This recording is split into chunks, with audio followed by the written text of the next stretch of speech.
Hello friends, welcome to my channel. তো চলে এসেছি আবার তোমাদের সাথে একটা নিউ ব্লগ ভিডিও নিয়ে।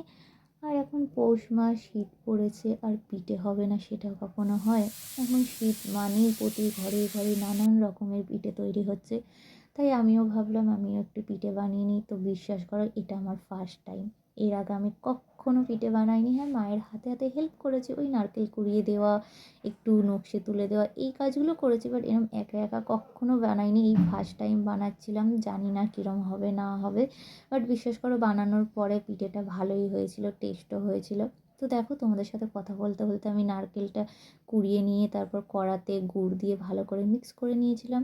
আর সেই কড়াইতেই আবার একটু দুধ দিয়ে, চালের গুঁড়ো দিয়ে ভালো করে মিক্স করে নিয়েছিলাম। আর কালারটা হচ্ছে, এটা কালার আনার জন্য জাস্ট ফুড কালার দিয়েছিলাম, ভাবছিলাম একটু অন্য কিছু বানাবো সেই জন্যে।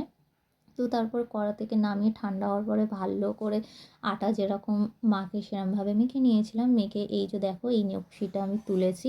আর যখন নকশাটা তুলছিলাম তখন ভিডিও করে দেওয়ার কেউ ছিল না, সেই জন্য নকশাটা যখন হচ্ছিল ভিডিওটা করতে পারিনি। তো পরেই তোমাদের দেখাচ্ছি, দেখো। তো পিঠে তো হয়, তা আমি ভাবলাম অন্য কিছু নকশা বানাই, তাই এরকম বানিয়েছিলাম। তো তারপর দেখো, নকশা বানানোর পরে একটা চুলার মধ্যে হাঁড়ি বা ডেচকি জল দিয়ে বসিয়ে দিয়ে, যখন জলটা ফুটে উঠবে তার মধ্যে একটা এরকম মানে চালনি মতো থালা দিয়ে, বা গামলি থালাও হয়, যে কোনো একটা দিয়ে এরকম তার মধ্যে পিঠেগুলো দিয়ে এরকম ভাপিয়ে নিতে হবে। দেখো হওয়ার পরে কতটা দেখতে সুন্দর লাগছে। তা আমি এইটার নাম অনেকে জিজ্ঞাসা করেছিলাম ফেসবুকে, তো অনেকে বলেছিল রসুন পিঠে বা মোদক এরকম। তা আমি ভাবলাম রসুন পিঠে আর কুমড়ো পিঠেটাই বেশি ভাল লাগবে দেখতে, সেই জন্যে।